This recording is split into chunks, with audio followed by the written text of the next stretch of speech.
Hello YouTube, Boss Rino. Welcome to my channel. So bago ang lahat, tara food trip by Boss Rino. Yan, subscribe nyo dahil mag-upload ako dyan ng mga pagkain, mukbang.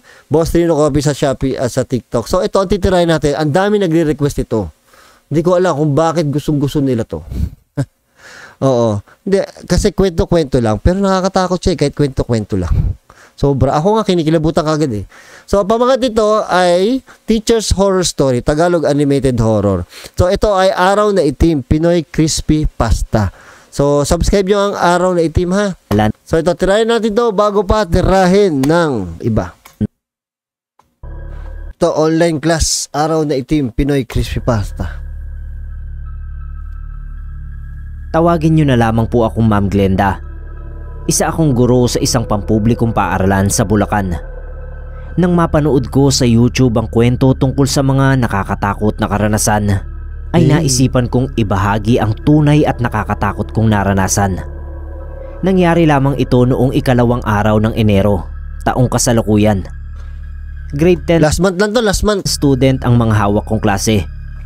Kasalukuyan kong pinapaliwanag sa kanila noon ang tungkol sa nalalapit nilang pagsusulit.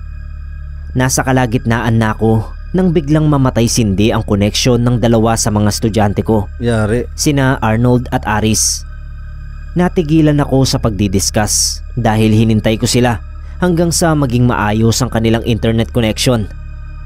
Nang makabalik sila, muli akong nagsimula. Naka-on cam na lahat kaya nakikita ko ang mga estudyante ko. Naku po. Natigilan ako nang mapansin ko sina Arnold at Aris. Kinilabutan ako at ilang beses din akong napakurap. Oh my God. Parang may nakatayong kung sinong nakaitim sa kanilang likuran. May pagkakataon pang parang may malaking anino na dumadaan-daan sa kanilang likuran. Huwag ganyan. Hindi ko na lang pinansin noong una. Tinuloy ko ang discussion. Maya-maya ay ilan sa mga estudyante ko ang nagsigawan. Hindi ko rin maiwasang hindi mapasigaw dahil sa nakita ko. Sina Arnold at Aris, malinaw na nakalitaw sila sa screen ng laptop ko. Oh my God. Pero wala putulang ulo. Silang ulo. Ilan sa mga estudyante ko ang napansin din yun. Gumapang yung kilabot sa amin. First time kong naranasan yun, kaya sobrang natakot ako. Isa-isang nag-log out ang mga estudyante ko. Tinigil ko na rin muna ang discussion. Ilang araw pagkatapos nun, ay nabalitaan namin na si Arnold daw ay naaksidente sa motor. Dead on arrival nang dalhin sa ospital. Tapos si Aris naman, 5 araw lang ang pagitan kay Arnold, ay namatay din. Nalunod daw sa ilog. Hindi ko napigilan ng pag-iyak. Mahal ko ang mga estudyante ko, Sir Neb, kaya sobrang nalungkot ako. Sinabihan ko naman sila na huwag na munang lalabas ng bahay. Gago, totoo yan eh. Oo, may mga experience akong ganyan na kwento na dahil hindi maganda ayoko magsalita ang pamahiin na nakita namin na wala nga silang ulo. Ilang araw mula noon, nagklase ulit kami. Virtual class ulit. Lahat kami ay malungkot at nagdadalamhati para sa dalawang pumanaw. Makalipas ang ilang minuto, humagulgol ang isa kong estudyante. Oh my God. Parang takot na takot siya dahil nakatakip pa ang palad niya sa kanyang mga mata. Nung tanungin ko kung napano siya, hindi siya sumagot. Maya-maya, nakatanggap ako ng mensahe mula sa kanya. Ma'am, nakita ko pong nakaupo sa tabi mo sina Aris at Arnold kanina. Putangin na mo, gago. Hoy! Nabitawan ko ang cellphone ko dahil sa takot. Nagdasal na lang ako. Pinagdasal ko ang kanilang mga kaluluwa. Ngayong sinusulat ko ang kwentong ito, ay matinding kalungkutan pa rin ang nararamdaman ko. Sana kayong nakikinig, tulungan nyo kong ipagdasal ang kanilang mga kaluluwa. Binahagi ko ito para hindi manakot, kundi para humingi ng tulong. Sama-sama nawa natin silang ipagdasal para tuluyan na silang matahimik. Ng paaralan kung saan ako naging head teacher na. Ayan. Itago niyo po ako sa pangalang Nandi. Isa akong science teacher dati, pero hindi kalaunan ay naging head teacher na. Hindi ko na babanggitin ang pangalan ng paaralan kung saan ako nagseserbisyo para na rin hindi matakot ang mga estudyante at iba pang mga guro. November 2014, nagpunta ako sa principal's office para magbigay ng report sa principal. Pagkatapos kong kumatok ay binuksan ko na ang pinto. Nasa bungad pa lang ako ay dinig ko na ang tunog ng makinilya. Napakunot noo ako nang makitang wala roon ang principal. Tumingin ako sa paligid. Ba't babae to? Babae ba to? Nakita ko sa sulok ang isang makinilya o typewriter. Ang creepy niyan mga tol, ang creepy niyan pag nakakita ka ng lumang ganyan, ang creepy niyan. Sa pagkakaalam ko ay hindi na yun ginagamit. May mga computer naman kasi sa loob ng office kaya na-stuck na ang makinilya roon. Hindi na rin yun gumagana. Dahan-dahan akong humakbang patungo sa makinilya. Nang makalapit ako ay napaatras ako sa pagkagulat. Kitang-kita ko kung paanong gumagalaw mag-isa ang pindutan yon.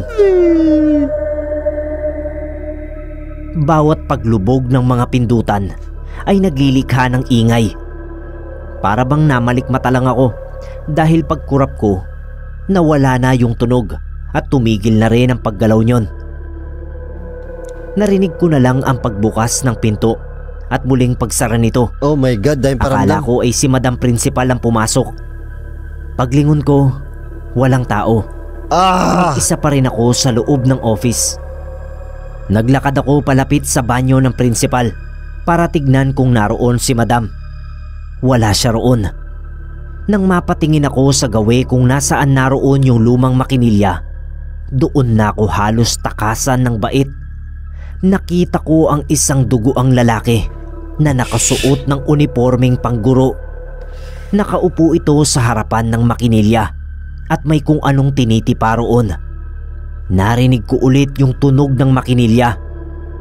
Parang naestatwa ako, Sir Neb. Wala akong magawa kundi titigan ang duguang lalaki. Hindi ko makita ng malinaw ang mukha niya, pero batay sa kilos niya ay puno ito ng kalungkutan. Muling bumukas ang pinto. Napaiktad ako dahil sa gulat. Sa pagkakataong yon ay si Madam Principal na ang dumating. Bakas ang pag-aalala sa mukha niya. Agad niya akong tinanong kung bakit namumutla raw ako at pawis na pawis. Agad kong kinuwento sa kanya yung nakita ko. Tumitig siya ng matagal sa akin bago siya nagsalita. Ang makinilya na yon ay pagmamay-ari ng dating punong guro ng eskwelahan. Hindi raw nila maitapon yun o maibenta dahil yun na lamang ang natitirang alaala ng dating mabait na principal. Ang lalaking nagbuwis ng buhay para sa isang estudyante na dapat sana ay masasagasaan. Tinulak daw niya papunta sa gilid ng daan ang bata, kaya naman siya ang napuruhan ng kotse. Muli akong napatingin sa makinilya. Wala na ang multo ng dating principal, kaya naman nawala na rin ang takot na nararamdaman ko. Napalitan yon ng awa at paghanga sa dating punong guro.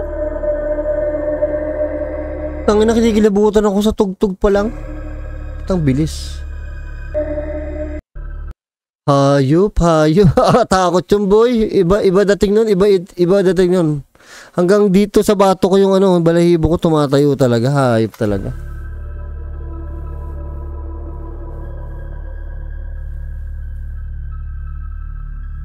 Kamusta po, Sir Neb? At sa lahat ng nakikinig sa Pinoy Creepypasta. Magbabahagi ako ng karanasan ko. Tawagin niyo po akong Teacher Delphine. Pero sa ngayon po ay gusto niyo gayahin ko to? Ito siya nagna-narrate. Ako live magbabasa ng kwento. Pero mag-send kayo sa akin ng kwento nyo. Tapos babasahin ko live. Tirado na ako. Hindi na nagtuturo. Ang karanasan ko ay nangyari nasa 20 taon na ang nakakaraan. Medyo bata pa ako noon at baguhan pa lang sa pagtuturo. Marami pa akong buhok ng mga panahon na yon. Siguro sa 23 years na experience ko sa pagtuturo, ito ang pinaka hindi ko makakalimutan. Mga grade 5 ang tinuturuan ko noon. May isa akong estudyante noon na ang pangalan ay Elena.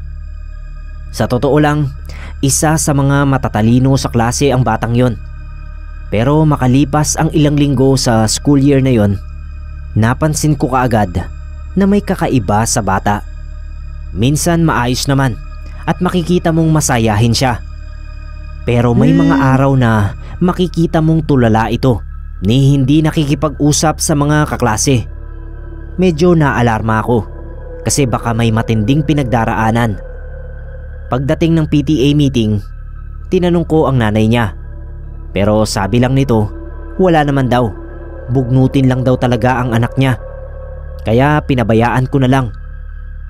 Isang araw, maaga akong dumating sa classroom. May mga test papers pa kasi akong hindi na-chechekan. Pagdating ko sa room, nagulat ako kasi nasa labas si Elena. Nagtanong ako kung bakit napaaga rin yata siya kasi ilang oras pa bago ang klase namin. Hindi sumagot si Elena. Pero nakita kong hindi niya mapigilan ang luha niya. Nang mga oras na yon, Boss Neb, gusto kong mag-open up siya sa akin kasi alam kong may problema ang bata. Sinabihan ko siya na maupo muna at bubuksan ko ang classroom.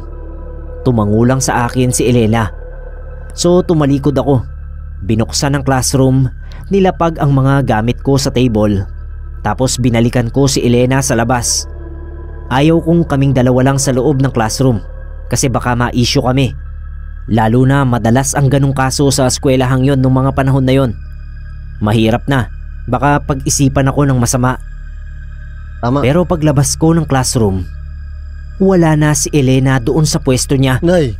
Sinubukan kong hanapin, pero wala talaga.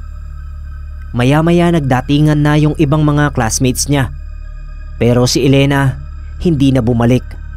Hanggang sa matapos ang klase namin, hindi na siya pumasok. Bandang hapon, nagkagulo ang faculty office. Nanlambot ako sa binalita nila. Si Elena raw, patay na. Yeah. Nagpakamatay ang bata. Pero mas nangilabot ako nung sabihin nila na kaninang madaling araw pa nakita ang bangkay niya at malamang gabi ito nagpakamatay. Nakipaglamay kaming mga estudyante at teachers nun.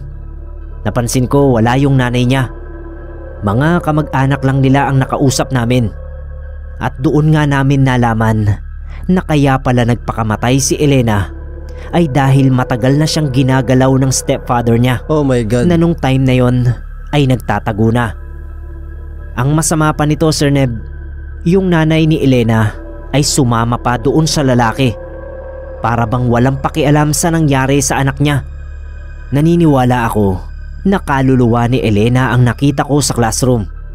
Bagay yun na hindi ko naman kinatakot. Tumataas ang balahibo Kasi ko. sa totoo lang po, Boss Neb, sobrang nanghihinayang ako. Sana natulungan ko si Elena. Napayuhan ko man lang sana o nadamayan sa pinagdaraanan niya.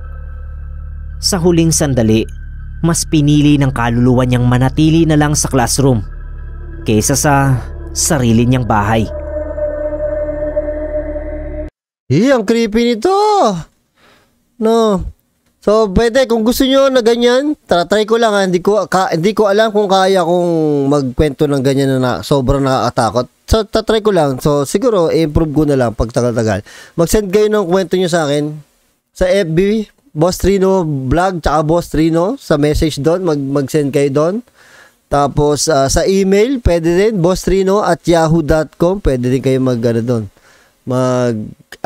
Send ng ng nakakatakot, or comment kayo dito sa baba kung kasya yung kwento nyo dito sa comment sa baba. I-comment nyo na lang dyan yung kwento nyo. Titry natin sa live. Ha? Ayun lang. Takot ako doon sa ulo. Buwis sa ulo.